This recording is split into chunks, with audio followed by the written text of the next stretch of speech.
Demikianlah sabda Tuhan. Terpujilah Kristus.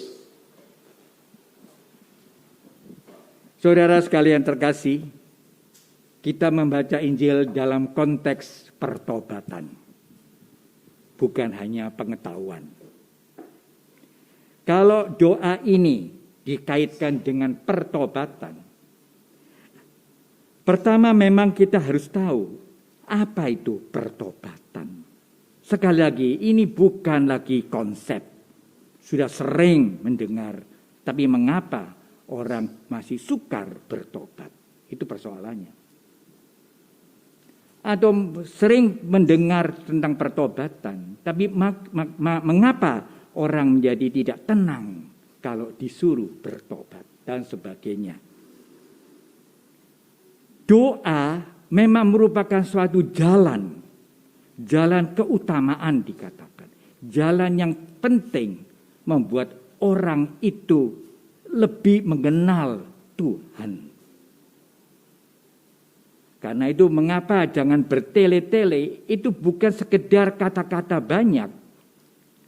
Bertele-tele menunjukkan doa ini ungkapan yang kurang jujur.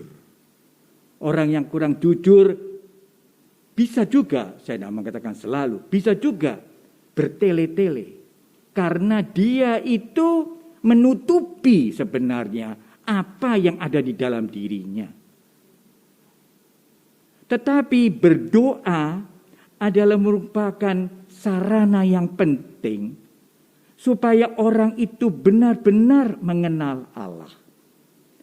Orang yang mengenal Allah, orang itu mengenal dirinya sendiri.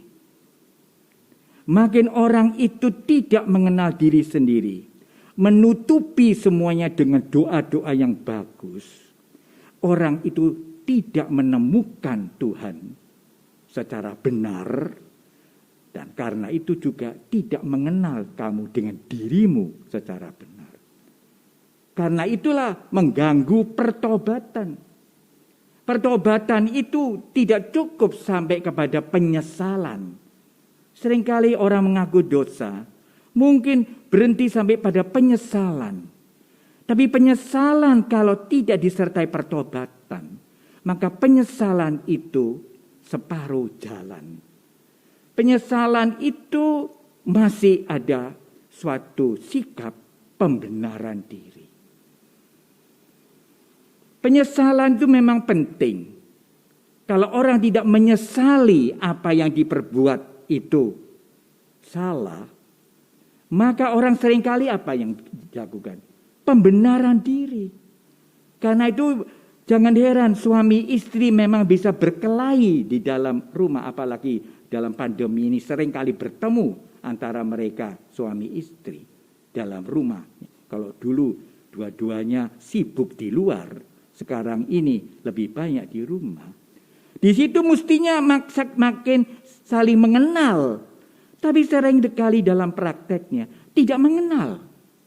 Terbukti apa? Berkelahi terus. Berkelahi itu memang ada baiknya. Tapi kalau berkelahi itu karena dasarnya tidak jujur satu sama lain, maka perkelahian ini merapuhkan kehidupan dia sendiri, kehidupan iman. Nah, karena itulah maka sebenarnya apa yang harus kita lakukan dalam masa pertobatan, masa prapaskah ini? Yaitu bahwa pertobatan kita disertai dengan puasa, bukan sekedar mengurangi makanan dan kesenangan. Berpuasa berarti kita diajak untuk lebih prihatin akan diri kita. Berpuasa juga menunjukkan kita prihatin dengan penderitaan Yesus yang disebabkan karena dosa manusia. Karena itu Yesus mengatakan, pantaskah orang berpuasa selama bersama dengan orang yang dicintainya? Tidak. Tapi baru pada saat orang yang dicintai dianiaya karena dosa kita. Di situ kita lalu menjadi solider dengan Yesus menderita itu. Jadi berpuasa adalah orang harus menguasai dirinya supaya bisa bersatu dengan Yesus, berempati dengan Yesus. Mestinya begitu. Nah, karena itulah maka sebenarnya doa Bapa kami, doa di dalamnya itu punya banyak unsur-unsur yang membuat kita kenal diri kita. Seperti juga dikatakan, mengampuni orang yang bersalah, itu merupakan persyaratan kalau kamu mau minta diampuni. Persyaratan ini bukan persyaratan hukum, tapi persyaratan kasih. Kalau suami istri saling mengampuni, berarti suami istri ingin mengenal dirinya yang keras misalnya. Dan istri juga mengenal dirinya sifatnya rewel misalnya. Nah, di situ pertemuan saling memperbaiki. Bukan saling membenarkan dirinya. Itu seringkali perkelahian. Dan itu hanya contoh mengenai suami istri. Tapi juga antara teman. Mungkin juga romo. Tidak mau disalahkan. Tapi dengan halus menghindar. Membenarkan diri. Dan itulah menjadi keadaan yang tidak bisa bertobat sungguh-sungguh. Maka mari saudara sekalian, kita dengan sederhana. Pertobatan membuat kita lebih mengenal Tuhan. Karena itu bisa mengenal diri kita sendiri. Kalau kita mengenal diri kita sendiri, maka kita bisa memperbaiki relasi kita dengan Tuhan dan sesama. Dan itu dibutuhkan sikap rendah hati. Itu dibutuhkan sikap apa? Kejujuran hati. Kejujuran tidak hanya orang itu tidak bohong. Kejujuran berarti orang itu ingin supaya aku lebih mengerti siapa orang yang saya cintai dan orang yang cintai juga bisa mengerti dirinya. Karena itu Ekaristi Kudus dan nanti juga sakramen Maha Kudus yang ditaktakan itu mengajak kita untuk bisa lebih hangat hubungannya dengan Tuhan.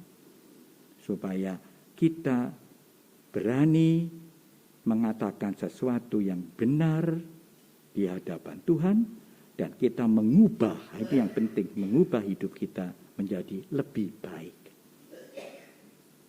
Jangan takut, Tuhan selalu mendampingi kita, selalu memberikan kekuatan kepada kita. Hanya kita seringkali kurang rendah hati, kurang bersemangat, seringkali selalu berpikiran buruk terhadap orang lain. Sehingga makin asing dia dengan dirinya sendiri. Dan untuk itulah kita akan mempersembahkan diri kita kepada Tuhan dalam Ekaristi Kudus.